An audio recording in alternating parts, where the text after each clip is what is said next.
लोगों की राय में ये युद्ध विराम नहीं होना चाहिए था। कुछ लोगों का कहना है कि अगर ये युद्ध शुरू ही हुआ तो पीओके लेके ही भारत को युद्ध बंद करना था।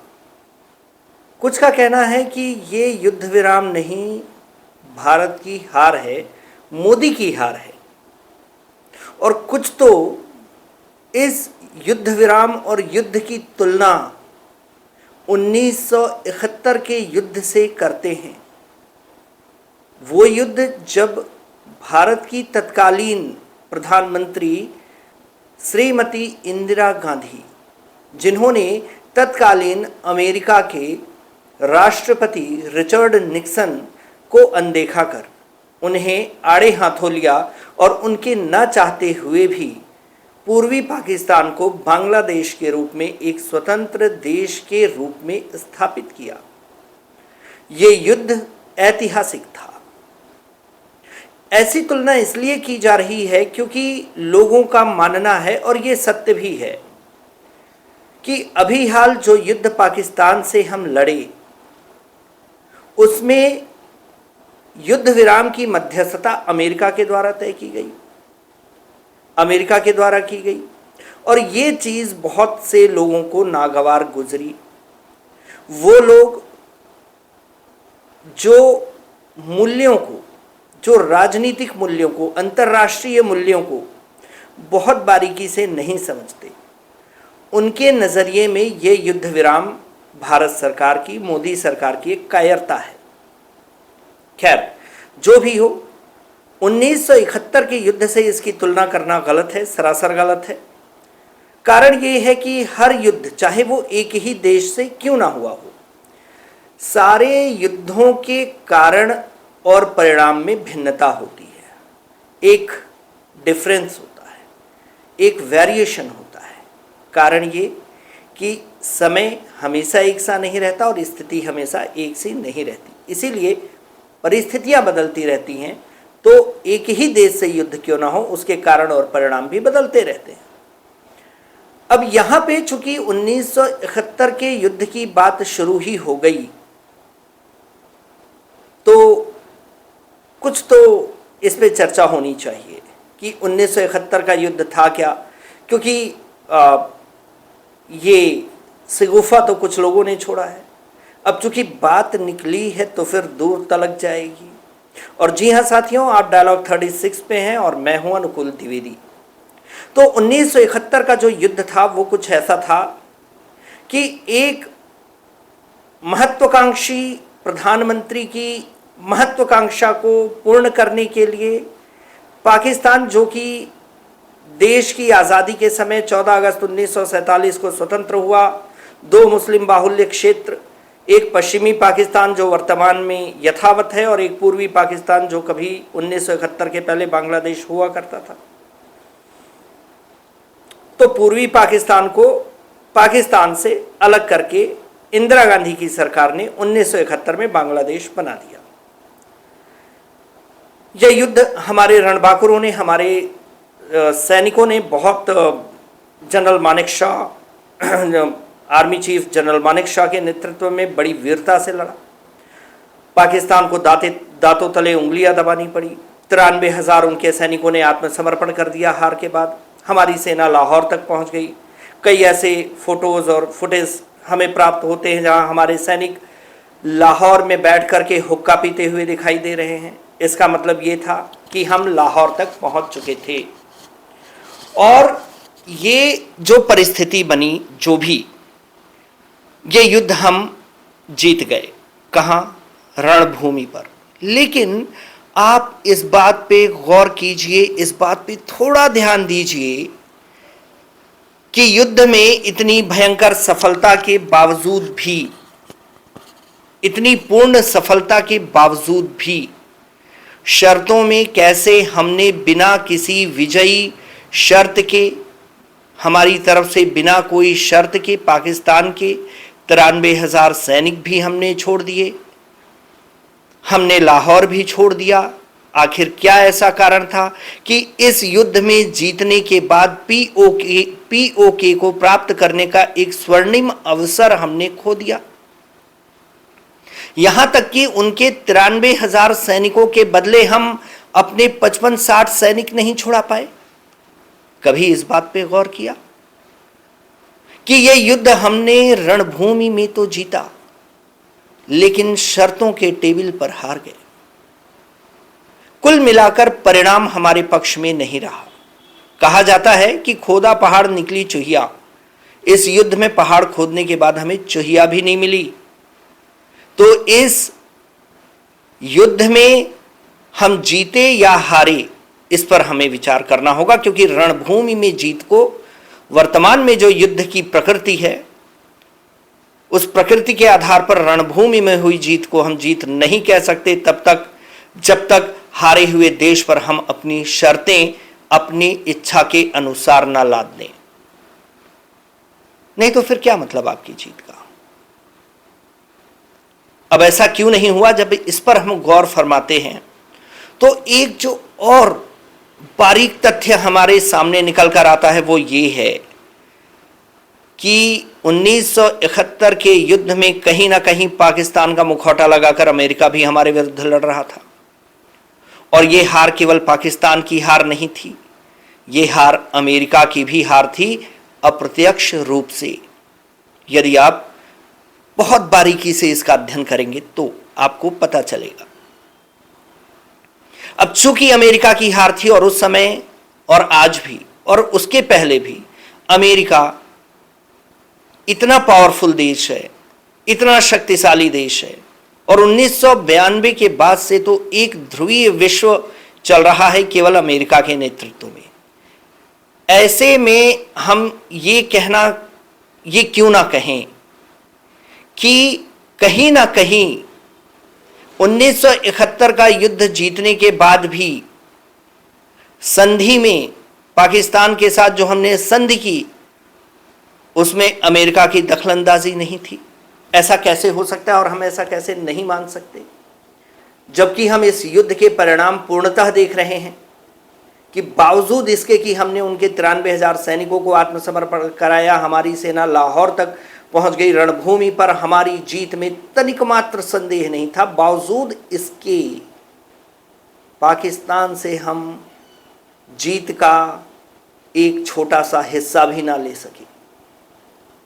ना अपने एक सिपाही को, जो कैदी सिपाही था, उन्हें हमने स्वतंत्र करा पाया, आज़ाद करा पाया, जबकि हमने उनके 93,000 छोड़े।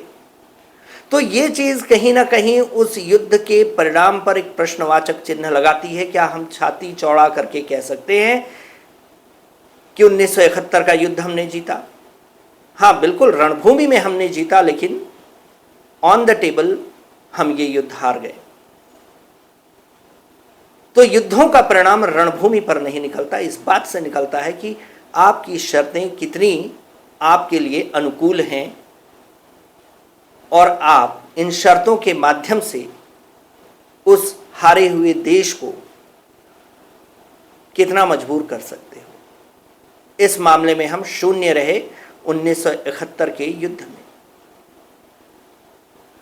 1971 के युद्ध का दूसरा पहलू यह है कि पाकिस्तान को इंदिरा गांधी ने एक जख्म तो दे दिया पूर्वी बांग्लादेश को आजाद करा के, लेकिन इस मामले को संतुलित न कर सकी। कारण यह है कि 1971 के हार के बाद और जब पाकिस्तान का दाहिना हाथ पाकिस्तान से कट गया और कभी ना भरने वाला एक जख्म इंदिरा गांधी ने पाकिस्तान को दे दिया, उसी समय पाकिस्तान ने यह भी ठान लिया कि आने वाले दिनों में भारत से भी हम कश्मीर को, जो कश्मीर भारत का हिस्सा है, उस कश्मीर को और पंजाब को अलग करा देंगे, पृथक कर देंगे। इसके लिए उसने अपनी कवायदें शुरू कर दी। कश्मीर में एक अलगाववादी विचारधारा को जन्म दिया, पंजाब में एक अलगाववादी विचारधारा को जन्म दिया, ताकि पंजाब में खालिस्तान के नाम से एक नए देश की स्थापना हो सके। हालांकि खालिस्तान की आवाज़ सबसे पहली बार 1930 में आज़ादी के पहले ही उठी थी, लेकिन आज़ादी के बाद इस आवाज़ को पूरी तरह दबा दिया गया था।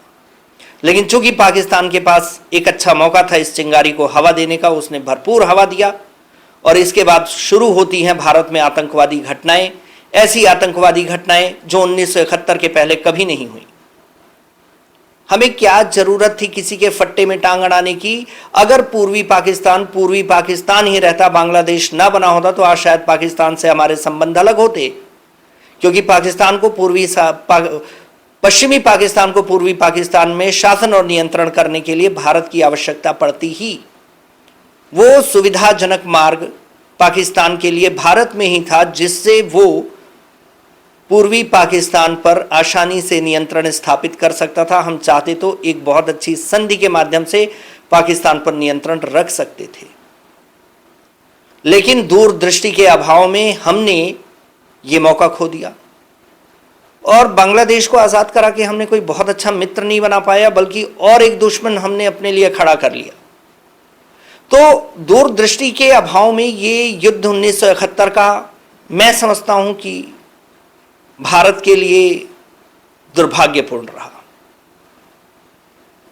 वहीं आप देखिए 1971 के बाद जो लगातार आतंकवादी घटनाएं और जम्मू कश्मीर और पंजाब में जो अलगाववादी शक्तियों का जन्म हुआ, उसके परिणाम आपको 1992 में कश्मीर में हिंदू नरसंहार के रूप में भी देखने को मिला और पंजाब में सिख नरसंहार के रूप में भी देखने को मिला। इसके बाद तो लगातार घटनाएं पे घटनाएं और घटनाएं पे घटनाएं घटित होती गईं और हम केवल शांति वार्ता के पक्ष में रहे, मौन होकर बुद्ध के समान।